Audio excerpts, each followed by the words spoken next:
ಈ ಪ್ರಶ್ನೆಗಳು ಎರಡನೆಯ ಮುಖ್ಯ ಪ್ರಶ್ನೆ, ಈ ಪ್ರಶ್ನೆಗಳಿಗೆ ಒಂದು ವಾಕ್ಯದಲ್ಲಿ ಉತ್ತರಿಸಿ ಅಂತ ಕೇಳಿದ್ದಾರೆ. ಓಕೆನಾ. ಸೊ 10ನೇ ಪ್ರಶ್ನೆ ಇದು. ವಿದೇಶಾಂಗ ನೀತಿಯನ್ನು ಅರ್ಥೈಸಿ. ವಿದೇಶಾಂಗ ನೀತಿ ಎಂದರೇನು ಅಂತ ಕೇಳಿದ್ದಾರೆ. ಒಂದು ರಾಷ್ಟ್ರವು ಇನ್ನೊಂದು ರಾಷ್ಟ್ರದೊಂದಿಗೆ ವ್ಯವಹರಿಸುವಾಗ ಅನುಸರಿಸುವಂತಹ ನೀತಿಯನ್ನ ವಿದೇಶಾಂಗ ನೀತಿ ಅಂತ ಕರಿತೀವಿ ಮಕ್ಕಳು. ಓಕೆನಾ.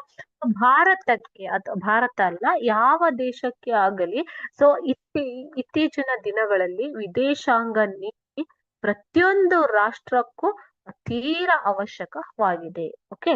ಸೊ ಪ್ರೊಫೆಸರ್ ಮಹೇಂದರ್ ಕುಮಾರ್ ಅವರು ಹೇಳ್ತಾರೆ, ರಾಷ್ಟ್ರೀಯ ಹಿತಾಸಕ್ತಿಯ ವಿಚಾರದ ಮೂಲಕ ಆದೇಶಗೊಂಡ ವಿದೇಶಾಂಗ ಸಂಬಂಧಗಳಲ್ಲಿ ಉನ್ನತ ಸಾಧನೆಗಾಗಿ ಉನ್ನತ ಸಾಧನೆಗಾಗಿ